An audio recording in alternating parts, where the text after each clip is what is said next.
broadcasting from Manhattan Beach and the World Wide Web. You're listening to CHSR, HealthyLife.net. As a service to our listeners, this program is for general information and entertainment purposes only. CHSR HealthyLife.net does not recommend, endorse, or object to the views, products, or topics expressed or discussed by show hosts or their guests. We suggest you always consult with your own personal, medical, financial, or legal advisor.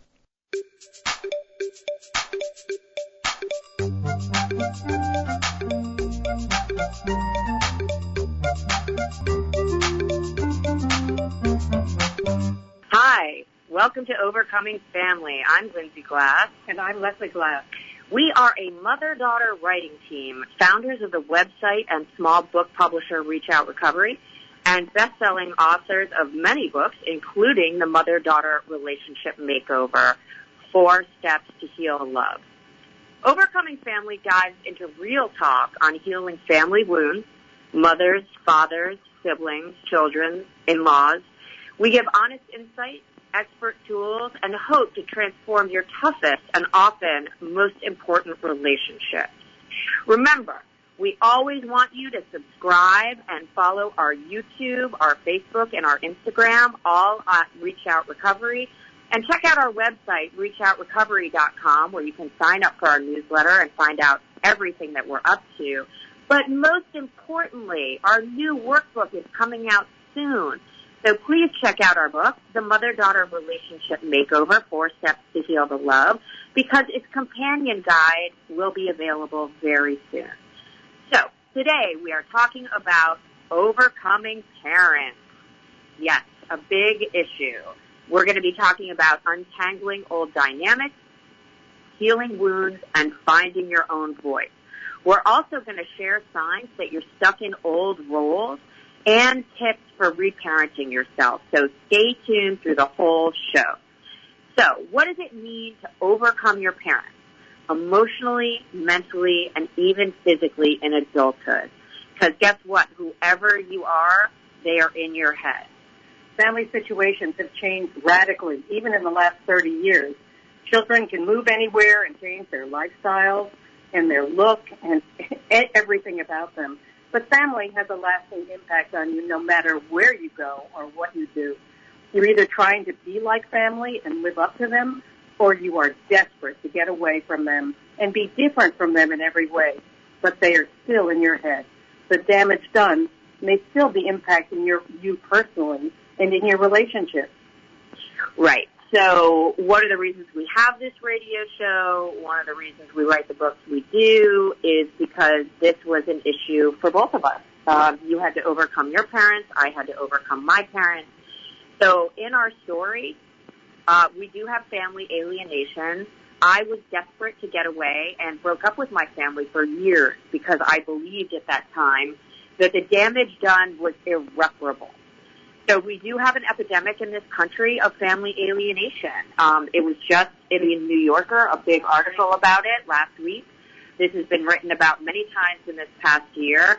And it's often because a child feels they are unable to get along safely or overcome conflicts with family members. Now, while it's absolutely necessary in some situations to part ways with your family, it's not in others. So the real trick here is understanding what happened and how to heal it. So, I mean, you know, I moved 3,000 miles away. And broke my heart. Yeah, and it was a very painful time because I was told I was not going to be able to overcome the conflicts in our family. So I went off, but here's the thing, people. Wherever you go, there you are. So you can run away from your family, but you still have to do the inside work to be able to change. So personally, I had to deal with a lot of issues, including criticism, and that took a lot of work to get over and did real damage to my self-esteem. So, Les, why don't we start with how parents really shape our identity, our self-worth, and create the boundaries that we're going to understand?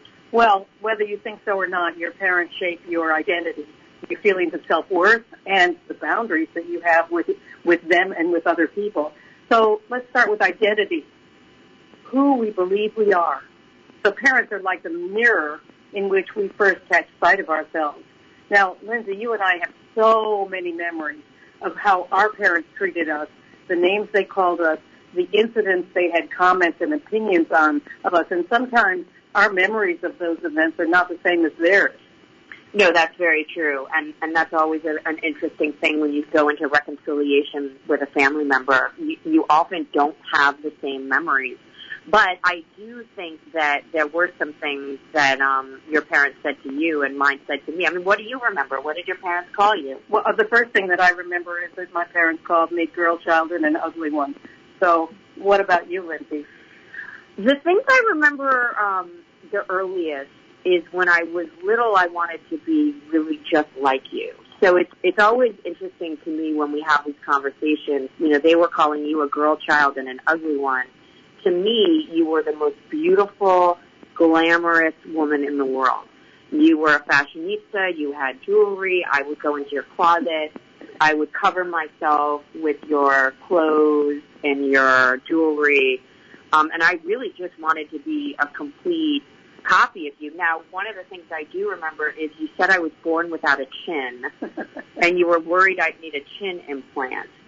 So it's interesting how, even though I don't think you intended any insult with that, I certainly grew up believing I was the same girl child and an ugly one that you did. Right. You were saving up for your implant. Yeah. So these things that parents say to us early on are really, really important. So I think the labels are a really important one. If you're labeled the smart one or the troublemaker or the caretaker, these are labels that can become central to your identity, even if they're not the child's authentic self. So let's just talk about this for a quick second. So I was a teen addict. My brother was very smart. We won't talk about his issues, but he was the one that skipped grades, and he got a lot of positive attention at times when I was getting some negative attention. And we both got negative attention as well, but I just want to speak to the fact that I was labeled at a young age as kind of the addict, the problem child, and I think what was mistaken as kind of troubled or an inability to stay on focus was really more highly sensitive and artistic.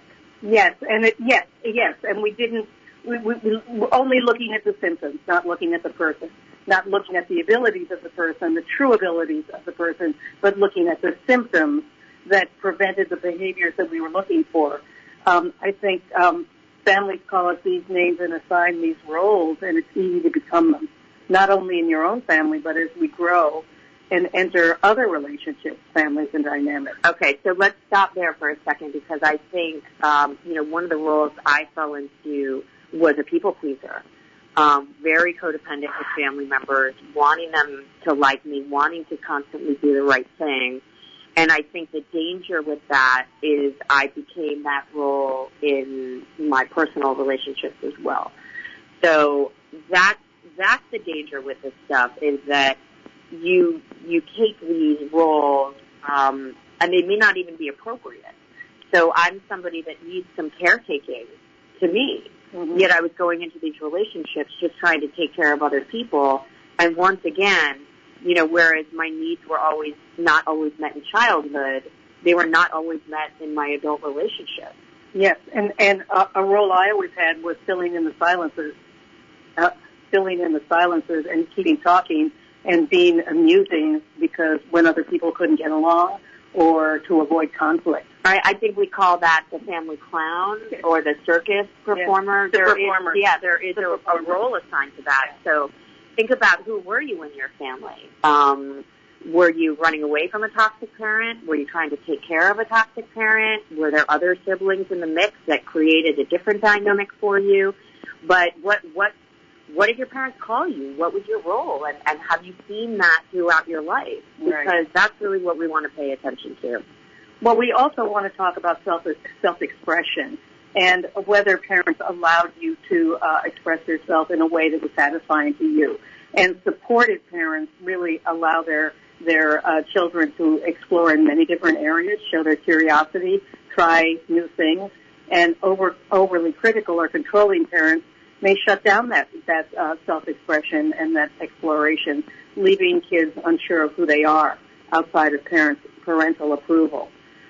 So I want to bring up a quick story. A friend of mine was in touch with me this morning. You know her. She is a friend for a long time for our family, and she was sharing pictures of her teenage children. One just got an eyebrow piercing, and the other one was dressed in a very alternative way. Let's just call it that.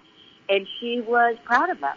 Oh, that's nice. She was proud of them, and she was proud of them because these, particularly one kid had a very difficult time coming out of his shell, and had struggled with some behavioral stuff when he was younger, and she was delighted. These kids are good kids. They're good in school. They're not getting into trouble. So the fact that they are expressing themselves with the way they look, and she was totally fine with that. And I think it's fascinating because she and I both grew up where, she was criticized quite a bit for her behavior, for the way she dressed. Oh, yes. And I think it caused her to rebel even further. Well, what about you, Lindsay? You always wanted to be look like me when you were little, but the minute you hit middle school, you wanted to be the exact opposite. Well, it's funny because I was a tomboy. Yeah. So you were very much the girls in your little outfits, and I started showing up, dressed in combat boots and baggy jeans and tracksuits, and yeah, it was very different. But you gave me permission to explore there. I did. You called me a street rat, and it sunk in. I remember. But it wasn't, I didn't think that was the worst thing in the world. I really identified the damage caused to me with having been labeled an addict, having been labeled somebody who struggled with my mental health problems, because that really seemed bad and something to be ashamed of. But you were very accepting of what I wore. My hair was every single color. I showed up to a party you were throwing with white hair, and you didn't kill me. No. You were kind of amused. Well, I was upset that you didn't get a better job. She was upset that the guy job was bad. Very bad. So I think, what's really important is if you treat your kid with acceptance, they're better, and they're better with their kids with that stuff. If you're constantly afraid of what's going to happen. I mean, here's the thing. Your mom was phobic about everything. Yes. Your safety. Fearful, very fearful. Yeah. You had fears for me, but it had to do with weird things. Like you didn't want me swimming in the ocean. You didn't want me, certain things you were phobic of, but other things you were like, yeah, go to Europe for 2 months. Like, have a good time. Well, the phobic stuff was I almost drowned in the Pacific Ocean, and I didn't want you to drown in the Pacific Ocean, so I think I was always afraid of surf. But let's go on to modeling and modeling roles. Okay. So we know that children learn by imitation, right? Yes. Mm-hmm. So if parents model authenticity, resilience, kindness, these are the traits that kids are more likely to internalize as part of their identity. But this also goes bad, in both ways. So if parents also value materialism or other things that are maybe have different values, that's going to come through too. So I'll just speak to us quickly. I got everything good and bad from my parents. We all do. Yeah. So you had an incredible work ethic, an incredible humanitarian effort, the gift of wanting to make everything beautiful and cook, and that I all got. But I also got your low self-esteem. I got your anxiety. And how do you overcome that? How do you overcome the difficult things that you get from your mother? We're going to get into that. Yeah, we're going to talk about reparenting. We're going to talk about inner child work. But the answer is I went into therapy. Mm-hmm. I was working with somebody who said, here are the things that you need to do to get better. And it was a combination of everything from reading books about our family situation and what we went through, to reading books about personality traits I had that I didn't understand, to actually doing different kinds of therapies. So life experiences also change those. Yes. So self-worth and how we feel is what we get from our parents. How we get, how valuable do we feel? So this was a really big one for you. I don't think your parents gave you the kind of value that you needed to feel good. I was a good girl child and an ugly one. Not much was expected of me. But I think what's interesting, okay, so this also includes kind of conditional and unconditional love.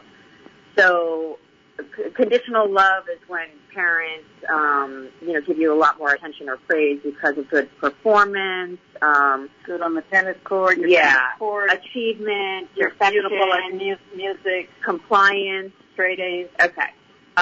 Unconditional love is when parents communicate love regardless of how you behave, who you are, whether you do what they want you to do. Care or not. So I definitely felt that you were going to love me more if I did what you said you wanted me to do. That you can say that, and there's an example of misunderstanding. Right. That's an example of misunderstanding.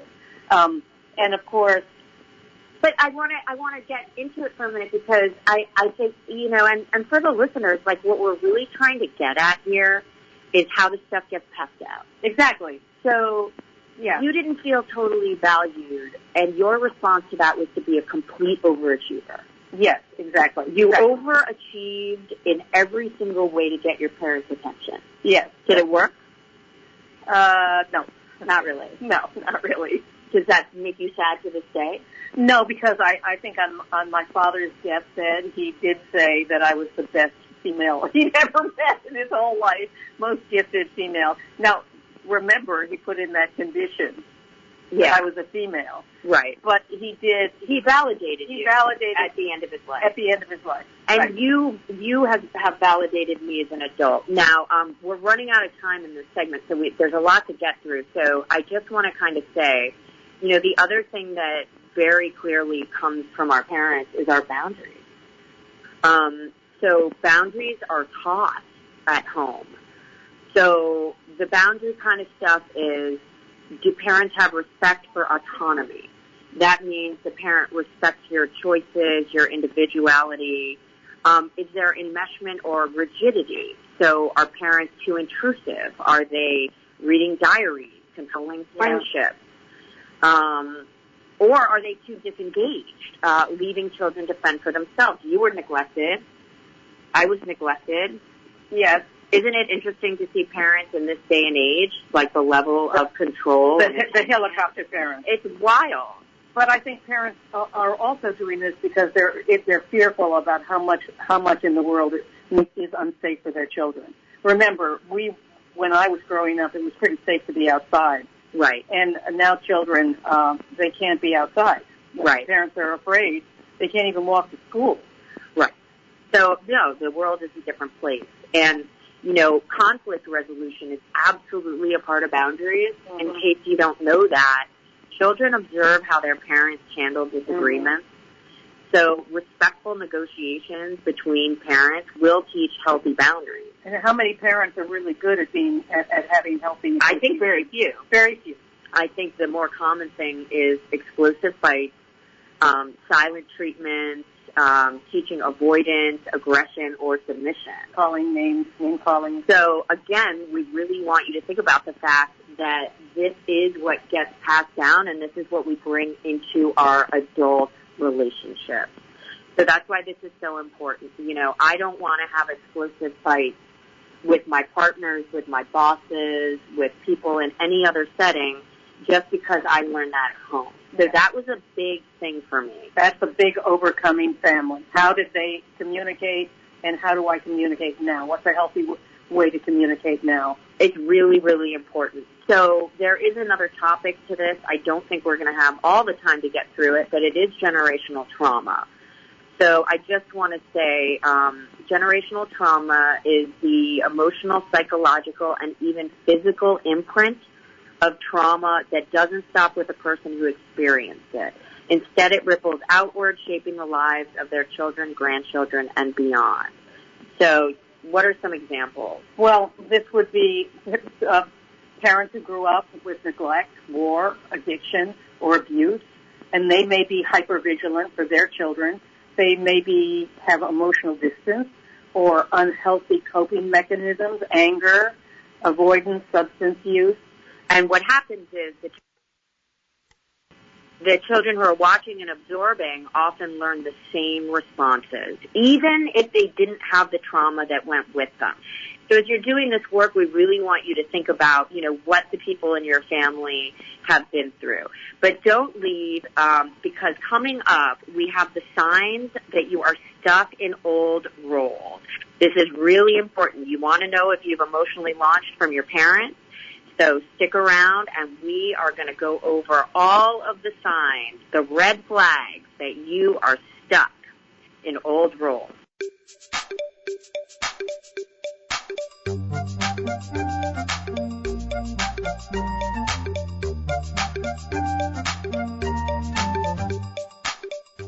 Stop enabling being codependent and being in a dysfunctional family dynamic. If this sounds like something you need, then ReachOutRecovery.com can help. A pioneer in providing wellness information and resources which address not only addiction and recovery, but mental health and relationships. ReachOutRecovery.com is your first stop for help, with over 2,000 easy-to-understand mental health and relationship articles, and award-winning self-help books, courses, and so much more.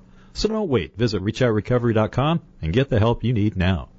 Stop enabling being codependent and being in a dysfunctional family dynamic. If this sounds like something you need, then ReachOutRecovery.com can help. A pioneer in providing wellness information and resources which address not only addiction and recovery, but mental health and relationships. ReachOutRecovery.com is your first stop for help, with over 2,000 easy-to-understand mental health and relationship articles, and award-winning self-help books, courses, and so much more. So don't wait. Visit ReachOutRecovery.com and get the help you need now. Radio your way. HealthyLife.net. There's a place called ReachOutRecovery.com, and here there is a wonderful store which has a plethora of transformative books, posters, and downloads for recovery and personal growth. There's fun things with purpose, too, like a gorgeous best-selling coloring book with journal prompts for step work healing, teen guide to health, and workbooks recommended by Oprah's Book Club. Come to ReachOutRecovery.com and visit their store. There's bound to be something you, a family member, or a friend can use. Go there now, the store at ReachOutRecovery.com. Leslie and Lindsay Glass offer a curriculum of transformational tools with 3 other books. It's a way to learn information with fun activities, discussions, journaling, and more. Whether you are an individual or a group, these curriculums have been taught successfully in recovery and reentry programs all over the country. The Teen Guide to Health and 100 Tips for Growing Up is perfect for any group working with teens. Leslie and Lindsay can even customize curriculums and teacher trainers. To get more info, use the Contact Us tab at ReachOutRecovery.com. The bright side of talk. HealthyLife.net.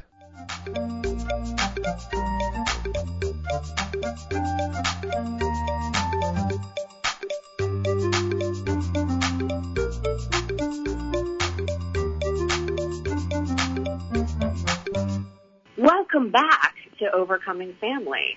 In segment 2, we're talking about signs that you are stuck in old roles.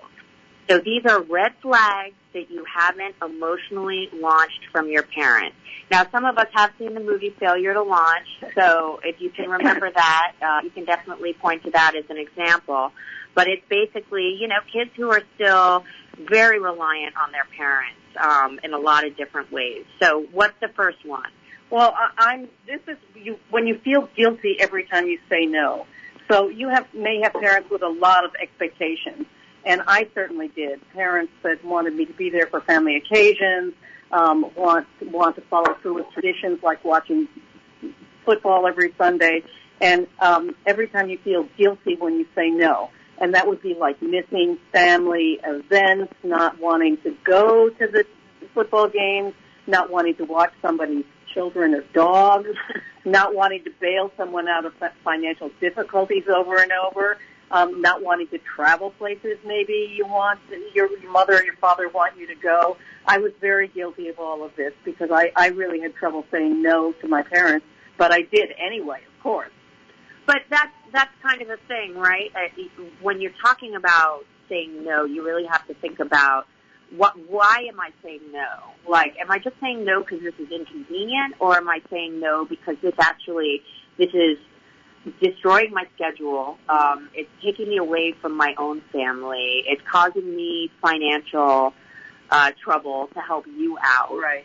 So I just want to distinguish that the saying no, it's finding that boundary of, hey, I want to help you, but this is bad for me. Yeah, not being able to say that. Yeah, so if you are unable to say, I can't help you because this is bad for me, yeah. I think that is definitely the red flag. So, I mean, and that is codependent and possibly enmeshed. And so many of us are enmeshed. Yeah. So here's another one. You keep secrets to avoid conflict. And how has that affected us in our lives? That's been a really big one. So if you have to, I think we bought a dog once and tried to hide it from my father. He didn't want a dog, we did. Yeah. So, obviously that wasn't the worst secret, but when you're keeping secrets, like being out late at night, I think it's more than that. I think if a parent is asking you to hide an affair, you caught yeah. one parent in an affair, you have to keep secrets about a sibling so your parents won't get upset, but it's keeping everybody in danger. Mm-hmm. I think when you're afraid to tell your parents things, mm-hmm. and what does it come from? Like, they may be emotionally unregulated. I mean, you may be correct to be fearful of telling them, mm-hmm. but they may not be able to handle it. Yeah. But one of the things is maybe not being able to say you're ill. Right. Not being able to say, hey, I don't want to play tennis anymore. Right. Right. There are a lot of reasons you keep secrets to avoid conflict. So, I don't like my mother. I don't like her boyfriend. I don't like whatever. Oh, that's a really big one, too. If you have to lie about who you're dating, where you're going, what you're doing. I hadn't even thought about that, but obviously, if your life is kind of secret because mm-hmm. you don't think your parents are going to approve, mm-hmm. that's a big deal. Okay, next one on the list, you let them control your big decision. This is, you and I have both been so guilty of this. I went to college. I went because I thought my parents would approve. It was not what I wanted to do. True. I think we both got married because we thought we were supposed to. We got married because our parents wanted us to get married. Absolutely. And how does that work out? Didn't work out For either one of us. No. So, that's starter marriages. That's a really big moral, right? Yeah. You do things because you think your family is going to want you to, or you feel, you don't want to disappoint them, and then you disappoint them worse. Worse. Oh my gosh. Because the divorce. Because it's not really what you wanted. No. It's not a good situation. Okay. One of the biggest ones, you feel responsible for their happiness. So is an adult child responsible? Is a young child or an adult child responsible for their parents' happiness? Absolutely not. No. And I also kind of disagree with the parent who says, I'm only as happy as my saddest child. I know, but as a parent, it's really, you have to really unlearn that. So I think what we ought to talk about is, if parents have sacrificed to get you to college or sacrificed for your sports career or your music career, and you feel responsible for doing really well so they'll be happy, mm-hmm. or they make you feel bad so that you can't quit. Right. I think those are kind of okay situations, though. That you say if a parent had gone to every length to help me get into college and pay for it, I think your performance matters. Oh, absolutely, and I don't think you drop out just because your boyfriend is moving to Australia. Right. I think, I think the issue is, how about you're an adult child? You don't really need to be responsible for your parents. You don't have to be responsible for... Just because they want to do something on a Thursday night, they don't have to guilt you into your mom's mahjong. All right, let's move on. Okay. So, really important one, you fear their disapproval more than your own regret. Again, let's bring it back to the marriages, jobs taken, colleges gone to. I was more concerned with parents' disapproval than making a bad decision for myself. And it never goes well. It really doesn't. So, the next two kind of go hand in hand. It is arguments make you feel like you're 12 years old again, but I think that leads right into you haven't established an adult-to-adult relationship. Mm-hmm. Now, do you want to explain why it's so hard for parents to treat their children like adults, even when they are? Well, I think this comes to the idea of maybe 15-year-olds thinking that they have the responsibility, that they're responsible, and therefore parents should treat them like adults when they don't have life experiences. But this is when you're an adult. Now, but when you're an adult and maybe you aren't responsible, you haven't proven yourself to be responsible, then it's very difficult for your parent to treat you as a responsible adult. Now, you give an example of this. What does that mean, really?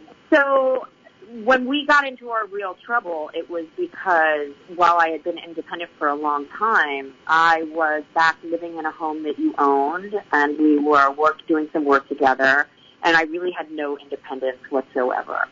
And I think it was impossible for you to see me and treat me as an adult in that situation. And in part because I didn't think you had the experience to be equal. But we changed it. We made huge changes to the relationship, and that ultimately, I mean, that's when I left. We were estranged for 4 years. Yeah, moved 3,000 miles away, became self-sufficient. So that's part of this healing and reconciliation, if you want to overcome your parents, is being able to say, hey, this is happening because of situations I've created, and now I have to rectify those and prove. I have to become responsible. Yeah, I have to become a responsible, reliable adult for her to treat me like one. So it's important to be able to look at your part in these relationships. And the final one is, we touched on it before, but it kind of comes down to, religion, sexual confusion, politics. When you are hiding your own life because you are afraid of how your parents are going to react to it, or, same for anybody who has a caregiver who may not approve, religious, different sexual orientation. These are situations. Having superstitions. And don't get us wrong. I don't always know the right answer for approaching a parent when you have wildly different beliefs. But again, if you are hiding your life, that is definitely a little bit of a red flag. Okay, so don't leave us because in our next segment we are going to come back and talk about actually overcoming parents. We're going to give a few stories of people overcoming parents and talk about the big things we have to overcome. So come back, stay with us. Segment 3 coming soon.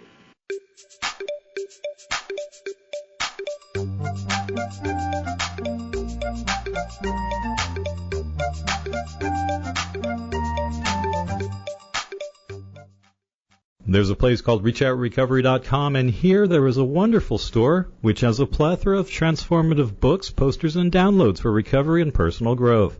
There's fun things with purpose, too, like a gorgeous best-selling coloring book with journal prompts for step work healing, teen guide to health, and workbooks recommended by Oprah's Book Club. Come to reachoutrecovery.com and visit their store. There's bound to be something you, a family member, or a friend can use. Go there now, the store, at reachoutrecovery.com.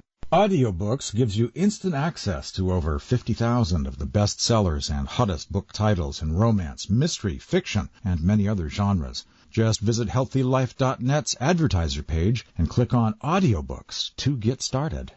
Leslie and Lindsay Glass offer a curriculum of transformational tools with 3 other books. It's a way to learn information with fun activities, discussions, journaling, and more. Whether you are an individual or a group, these curriculums have been taught successfully in recovery and reentry programs all over the country. The Teen Guide to Health and 100 Tips for Growing Up is perfect for any group working with teens. Leslie and Lindsay can even customize curriculums and teach your trainers. To get more info, use the Contact Us tab at reachoutrecovery.com. You have too little time to shop, so try Farm Fresh to You. They deliver organic food the way nature intended, delivered straight to your home or office, economically. Visit our web advertiser page and click on Farm Fresh to You now. Coming from experience, Lindsay and Leslie Glass navigated the rocky waters and found 4 powerful steps that brought back the love after things got broken, providing healing, understanding, and a way to rewrite their story. Now you can rewrite your own story using their acclaimed book, The Mother-Daughter Relationship Makeover. It addresses triggers, traumas, forgiveness, and more. Get your copy of The Mother-Daughter Relationship Makeover at reachoutrecovery.com or wherever fine books are sold. That's reachoutrecovery.com. Stop enabling being codependent and being in a dysfunctional family dynamic. If this sounds like something you need, then reachoutrecovery.com can help. A pioneer in providing wellness information and resources which address not only addiction and recovery, but mental health and relationships. Reachoutrecovery.com is your first stop for help, with over 2,000 easy-to-understand mental health and relationship articles, and award-winning self-help books, courses, and so much more. So don't wait. Visit reachoutrecovery.com and get the help you need now. Uplifting talk. healthylife.net.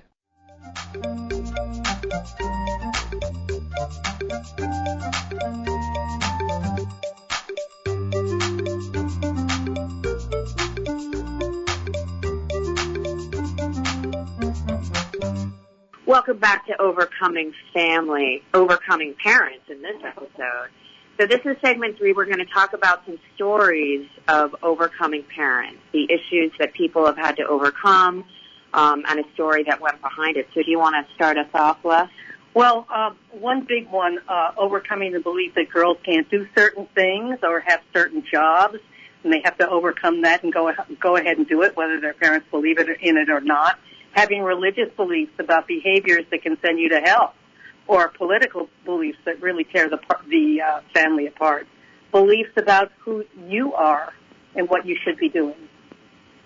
So that's a really big one, overcoming your parents' beliefs. And I think that there is probably nobody who can't identify with having to overcome one belief that their parents had that they don't agree with. And we definitely feel that this work is so important right now because of the political atmosphere, because of the religious atmosphere. It is a time in which we want to give you tools and ideas about how to think about these things, because you may be in terrible conflict with people right now. But just because you are in conflict over certain beliefs doesn't mean you can't have a healthy relationship with somebody, or at least feel really, really good about who you are. So in terms of overcoming their beliefs, we wanted to share a story about a friend of ours. And this was a longtime family friend, and he ended up getting engaged to somebody who his family did not approve of. So he came from a very wealthy family. She came from a less wealthy family. There were some cultural differences, and the family really did not approve of this marriage. So it was very heartbreaking for her. And it was funny because we actually stepped in, and you and Dad threw them a big fancy engagement party, which I think was sort of helpful. But certainly, and that's a story. I just want to say we share that story because the wife of this man ended up becoming the caretaker of his parents when they got sick. Yes. So she really proved herself to that family, and she became, I think, more beloved to that mother than her son was at the end. But I think that this is an example of our validating the marriage. And when you have a conflict with your family about some aspect of your life, it's good to find somebody else who can validate you. Yes. So what they did was they found friends and colleagues who absolutely loved this woman, approved of her, brought her into the mix. Mm-hmm. And over the years, as she proved to be just a wonderful mother, mm-hmm. And just a wonderful person, it really did turn around. We certainly know of lots of stories, interracial, different religions, and this is really hard to overcome. Well, if your parents are not if they're not positive about your partner, yeah, and they won't let go of their beliefs. No, they won't. So I think the advice we want to give here is, one, because of our own experience, we always like people to be hopeful, because how things are today is not how they are going to be forever. People change. Things happen. Sometimes there are life events that really cause somebody to do a gut check and think, wait, am I doing the right thing? So our advice is absolutely to find the support outside of your family to feel positive about the decisions you've made, but also carry the belief that things might not always be this way. So what's another one? Oh, how about overcoming the things that they say to you that aren't true? So I was told, we're going to go back to the girl child and an ugly one.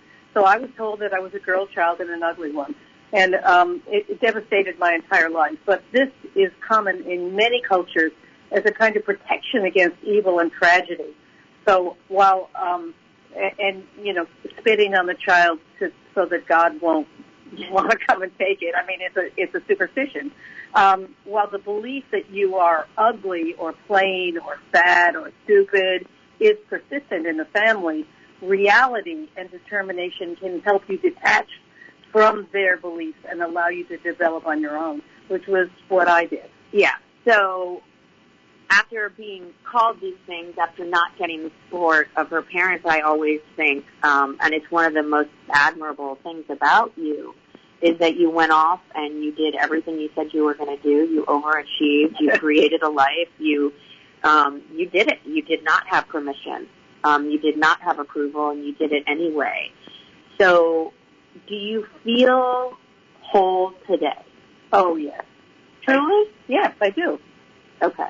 I do. Because the proof was in the pudding? The world gave you the evidence you needed? Well, my family didn't think that much of me, right? Yeah. Because I was a girl, and I didn't do that well at school, and they didn't think that I had much. Remember, this was also the 60s, the 70s, but so I wasn't a great achiever at school.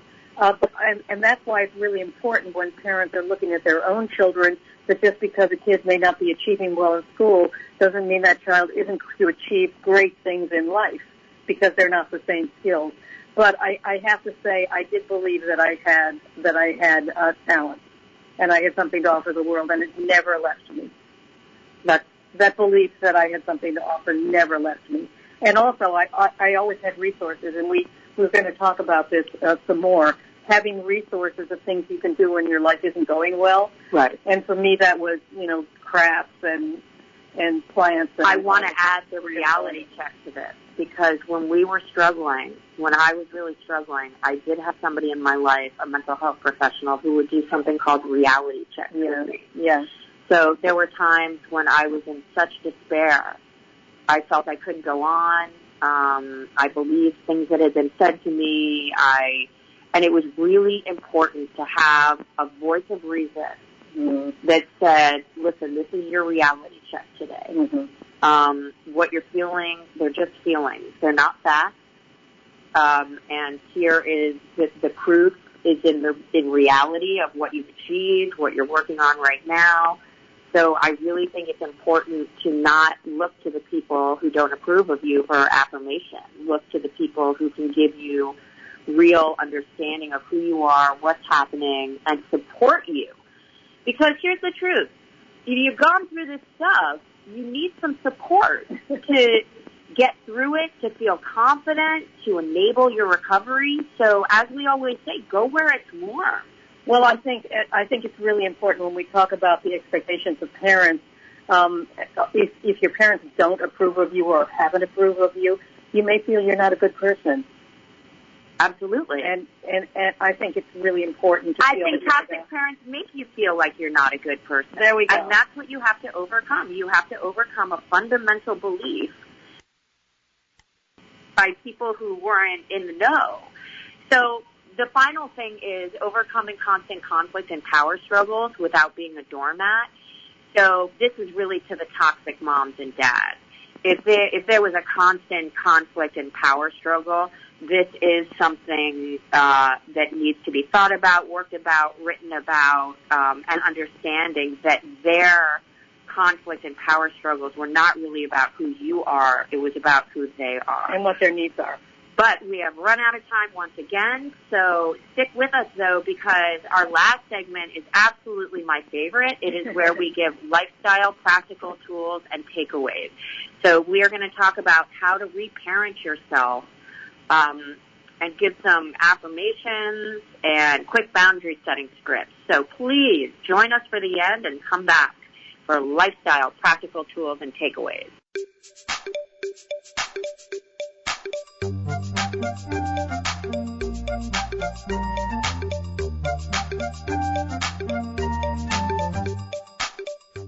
Stop enabling being codependent and being in a dysfunctional family dynamic. If this sounds like something you need, then ReachOutRecovery.com can help. A pioneer in providing wellness information and resources which address not only addiction and recovery, but mental health and relationships.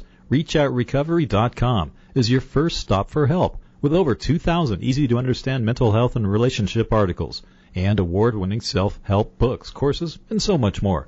So don't wait. Visit ReachOutRecovery.com and get the help you need now.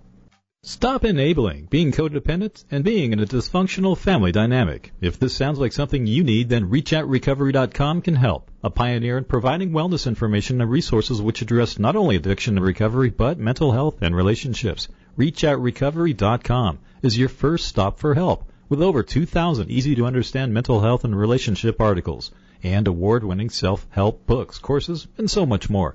So don't wait. Visit ReachOutRecovery.com and get the help you need now. Radio your way. heartfelt.net.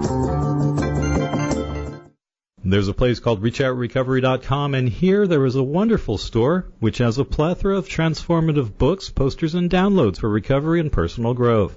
There's fun things with purpose, too, like a gorgeous best-selling coloring book with journal prompts for step work healing, teen guide to health, and workbooks recommended by Oprah's Book Club. Come to ReachOutRecovery.com and visit their store. There's bound to be something you, a family member, or a friend can use. Go there now. The store at ReachOutRecovery.com.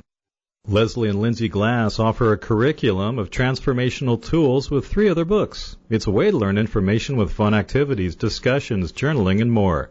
Whether you are an individual or a group, these curriculums have been taught successfully in recovery and reentry programs all over the country. The Teen Guide to Health and 100 Tips for Growing Up is perfect for any group working with teens. Leslie and Lindsay can even customize curriculums and teacher trainers. To get more info, use the Contact Us tab at ReachOutRecovery.com. The bright side of talk. HealthyLife.net.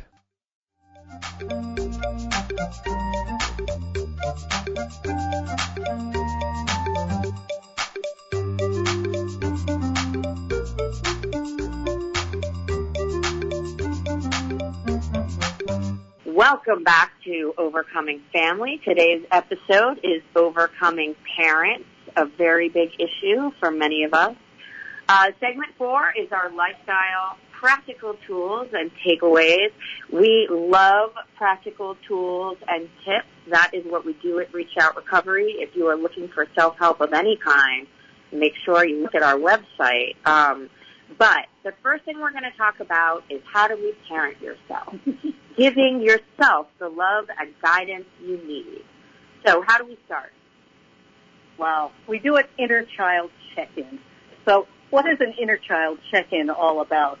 Well, this is really asking yourself, when you have negative feelings about yourself, what age does this feeling belong to? You want to explain that, Lindsay? Absolutely. When I went into therapy to deal with some of these issues, I did some inner child work with a therapist. And what that really meant is she would say, you know, at what point in life did things start going wrong? And we chose the age of 10 for me. So she would say, let's invite 10-year-old Lindsay into the room. And when something I was having feelings about, she would say, well, what would 10-year-old Lindsay think about this? Or if I was dating somebody, she would say, would you want 10-year-old Lindsay to go out with this person? And it really helps you reframe yourself, to think about yourself as an innocent, as somebody who needs love and caring. So the inner child check-in, it's exactly, pausing when you're upset and saying, what age does this feeling belong to, or speaking to yourself as you would a small child and saying you're safe now, I've got you, and you can certainly create a journal page or a voice memo where listeners can talk back to their inner child and give them the advice that you wish you were given. So I would have said to 10-year-old Lindsay, no, don't go out with, or 10-year-old Lindsay would have said to me, don't go, I don't want to go out with this guy. So I would say as the parent, Lindsay, you do not have to go out with this guy again. And then you're able to have a conversation with yourself. And I would say to 10-year-old Leslie, you are not a girl child and an ugly one. There you go. So what is a self-compassion script? I mean, this is not something that we talk about every day. So okay, so reparenting yourself also means, I remember when I was in therapy and I would say these things and the therapist would say, whose voice is that? Ooh. And it made me realize I wasn't actually talking to myself in my voice. I was talking to myself in the critical voice that had been one of my parents. Wow, self-talk, negative self-talk. So we are replacing the inner critic with nurturing language. Instead of I'm such an idiot, you say, wow, I am doing so much because I care so much, and it's easy to make mistakes when you're doing so much. Oh, wow. So this is positive self-talk. Yeah. Okay, so the next tip is about routines. Routines. Oh, routines. In dysfunctional families, there's often a lack of structure, which leaves adults feeling chaotic. Lindsay, this is one of the things that you talk about so often, which is creating routines to reinforce new ideas and change perspectives. Absolutely. I feel confused, unsure when I'm not in my routine. I have recovery routines, I have morning routines, I have bedtime routines, and these are things that help me feel safe. And I have eating routines. What am I going to eat today? What's good for me? I really think that the consistent routines, will help you sleep at night as well. So make sleep hygiene. So make a ritual checklist. What am I going to do every day? Am I going to read a recovery slogan? Am I going to take a nap? Am I going to do skincare? Am I going to do yoga? Am I going to journal? Which is, how can I take care of myself today? Exactly. All right, boundaries as parenting yourself. Wow. Oh, imagine you're the parent protecting your younger self. Oh, wow. If I were just my mom and I could protect my little ugly Leslie self. So, all right. What would I ask? I would say, what boundary can I set to keep my child safe? Lindsay, what boundary? What's the tool for that? Well, you can role play. You can write letters to your inner child explaining the boundary. But again, it's all about clarification and creating kind of parenting guidelines for yourself. Mm-hmm. How do you protect yourself? Next up is the good enough standard. We're perfectionists. And it's like not even a blessing, it's a curse. Mm-hmm. Whether you're cooking, whether you're writing, whether you're doing your hair, it can always be better. Mm-hmm. And that is a way of judging yourself that I think is really constant and detrimental to well-being and self-esteem. So many adult children of alcoholics, addicts, perfectionists push themselves too hard. Mm-hmm. So you really want to teach yourself good enough is safe enough. I've worked enough today. Yeah, good enough is enough. Yeah. We really work on this today. Yeah. Saying we've done enough work today. Mm-hmm. We've worried about this enough today. Mm-hmm. Let's really give ourselves and our minds a break. Okay, next one is reparenting through play. Oh, this is my favorite. So many times when you grow to be an adult and you have children, you forget joy. And children thrive on it. This is the most important thing for children, but it's also the most important thing for parents and for adults. So being playful and doing playful things are really, really important. And I remember there were many, many things that we did for fun. One of them was listening to music and dancing around. Absolutely. But no, I had a friend who gave me a book to draw in this year, and I found incredible pleasure from it. So, I have a friend that salsa dances. Well, remember games. Yeah. So this is reparenting yourself through play. Find time throughout the day, throughout the week, to do something that you enjoy doing. That tell each other jokes. Yeah, do things that make you feel joyful. This is how to be okay when you're not okay, is finding these moments. How many Instagram things does your father send you every day? Sometimes 1,000. He's trying to play. Yeah. Soothing versus numbing. This is really important, especially for us people in recovery. What is the difference between healthy self-soothing and numbing? So numbing, it's scrolling, it's over drinking, it's overworking, it's using substances. Healthy self-soothing is yoga, a bath, breath work, calling a friend, doing recovery work. So the tool here is you can make a sheet, make 2 columns, and one says soothers, one says numbers. Write down what you do on both sides, see how balanced it is, and pay attention. If you are numbing more than you are soothing, something to pay attention to. We've got parenting through food and body care. If you grew up in a family that did food shaming or neglect, or there wasn't enough to eat, eat balanced meals, drink water, move gently. Do not punish your body. Okay, so we're running out of time, so here's what we're going to do. I am going to put our quick boundary setting scripts up on our website, which we will link to this, so you will be able to see this. So we're kind of running out of time today, and we want you to know that there are many, many things you can do to overcome your parents. From some of the things we talked about today to creating support groups, to really finding the words that will help you get along better with yourself and them. So is there anything you want to say before I wrap us up? Well, come back and visit us, visit our website, come back next time. We just love being here and being with you. So if you have questions that you would like us to take up on this radio show, please email us.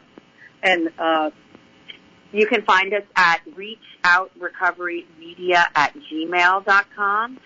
You can find us at our website, reachoutrecovery.com, and sign up for our newsletter. Please follow and subscribe to all of our channels. And again, check out our book, The Mother-Daughter Relationship Makeover. The workbook is coming out soon. These are the books that started all of this work that can transform your relationship and that can really create a new lease on life for you, no matter what you've been through in your life and with your family. So, goodbye, and we'll see you soon. Thanks so much for joining us, and remember, you have more power over your mind than you think.